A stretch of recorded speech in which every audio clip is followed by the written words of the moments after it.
Hello everyone. তো পুজোর কেনাকাটা তো সবার প্রায় শেষই হয়ে গেল, যেহেতু পুজোর আর কয়েকটা দিন রয়েছে। পুজোর মধ্যে অনেকেই কেনাকাটা করে। তো ওই দেখো এই নাইটিগুলো নিয়েছি, 3টে নাইটি নিয়েছি আমার জন্য। তো আনতে একটাই গেছিলাম, তো গিয়ে 3টে নাইটি আমার এত ভালো লেগেছে, তাই জন্য 3টেই নিয়েছি। এই 3টের মধ্যে তোমাদের কোনটা ভালো লাগলো সেটা জানাতে পারো আমাকে। তো আমার জিনিসপত্রের মধ্যে আমার ঘরের জিনিসপত্র কিন্তু থাকে। এই যে একটা বেডশিট নেওয়া হয়েছে, আর এই একটা শাড়িও নিয়েছি, এটা আমারই শাড়ি। এই শাড়িগুলো কিন্তু বেশি হেভি নয়, একদমই হালকা শাড়ি, আর ডিজাইনটাও সুন্দর বেশ। কেমন লাগলো অবশ্যই জানাবে।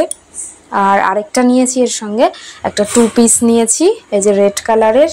এটাও আমার খুব পছন্দ, 2 পিস, একটা প্যান্ট আর কুর্তি দিয়ে। আর ওই যে বললাম, আমি পুজোয় আমার জামা কাপড় কেনার সাথে সাথে আমি ঘরের প্রয়োজনীয় জিনিসও কিছু কিনি, আর ঘর সাজানোর জন্য কিন্তু সেই জিনিসগুলোও কেনা হয়।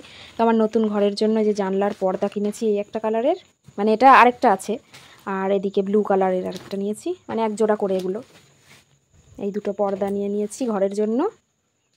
যে একটা দরজার পর্দা, এটাও নিয়েছি। আর এই যে দেখতে পাচ্ছ, এটা আরেকটা 2 পিস রয়েছে, কেমন লাগছে জানিও।